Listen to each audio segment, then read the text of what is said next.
հաղորդման հետ կապված է այս process-ը մեկնարկել, ձեր դիտարկումները խնդրեմ։ Նախ ինչ դիտարկումներ, սա Փաշինյանի ժողովրդավարությունը, որ Փաշինյանի ժողովրդավարությունը այսպիսի տեսք ունի։ Եկեք արձանագրումներով հատ-առհատ դնենք։ Ակնհայտ է, որ Փաշինյանի այդ իստերիկան, այդ գիշերային ստատուսները եւ այլն, հետո իր իբր արձագանքը նախագահ Սարգսյանի կողմից, ակնհայտ էր, որ պիտի փորձեն ինչ-որ մի կերպ ուժայինները օգտագործելով տղաների գործունեությունը կասեցնել, ինչ արվեց։ Սովորաբար իրանք շարժվում են հետևյալ տարբերակով, գտնում են ինչ-որ ՀԿՄԿ եւ այլն իբր քաղաքասարակություն, իրաց միջոցով են ներկայացնում հաղորդումներ։ Այս անգամ նույնիսկ չեն էլ թաքցնում, Ալեն Սիմոնյանն է հաղորդում ներկայացնում։ Հաջորդ փուլը, որ խայտարակությունն է, դա տղաներին բերման ենթարկելն է, ակնհայտ է, որ իրանք ոչ մի դիմադրություն չեն ցույց տալիս ձերբակալության ժամանակ կամ բերման ենթարկելու ժամանակ։ Բայց իրանց ձեռքները օրորած, գլուխները ներքև իջեցրած, ուժի կիրառմամբ վերման են ենթարկվում։ Այդ վիճակով էլ Նարեկը բացատրում է, թե լիֆտից ոնց օգտվել։ Հաջորդ փուլը այս պահին իննի, այսինքն անտիֆեյքի գրասենյակում խուզարկություն է, ես ընտեղ էլ հասցրեցի լինել, ներս մտնել չկարողացա, օրենքը իրենց թույլ է տալիս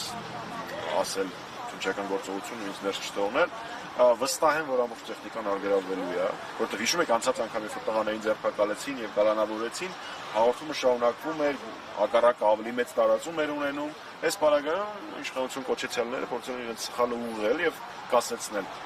հաղորդման գործունեությունը, վստահ եմ դրա վիճակը գտնվի եւ հաղորդումը չշարունակի գործունեությունը իր եթերը ու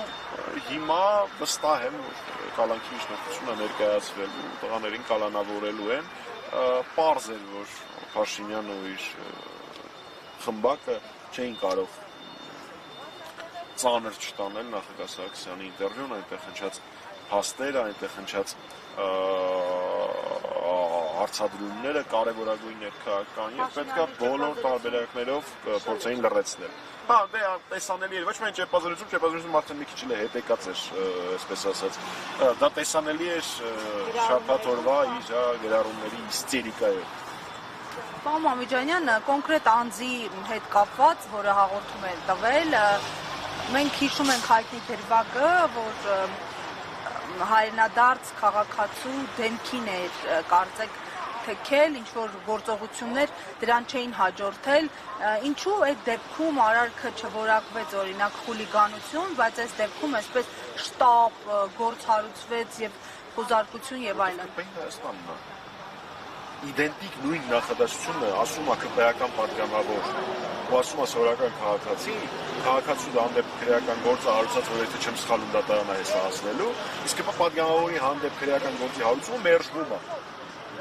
Իրանց կողմնակից կենթանիներ տարբեր, վիրավորում են մարդկանց, հարբած լայվեր են անում եւ այլն։ Ազատության մեջ են, հələ որոշներն էլ պետության կողմից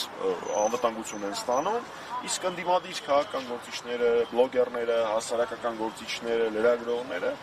արքիեպիսկոպոսները, բարերարները, պատգամավորները ենթարկվում են այն ամենին, ինչին ենթարկվում են ամբողջ ուժային լծվածը փորձելով լրացնել այլախոհներին, լինի դա դատարան, հնչական, բոլոր միջոցները կիրառում են։ Սա կարելի է դիտարկել այդ նախընտրական աժոտաժի համատեքստում։ Ձևակերպենք այսպես, ամբողջ ընթացքում Փաշինյանի կառավարման ինքը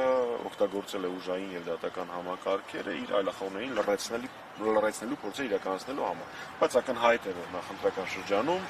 ընտրություններին նախորդող տարվա ընթացքում այդ գործողությունները ավելի վայրագ, ավելի խայտառակ, ավելի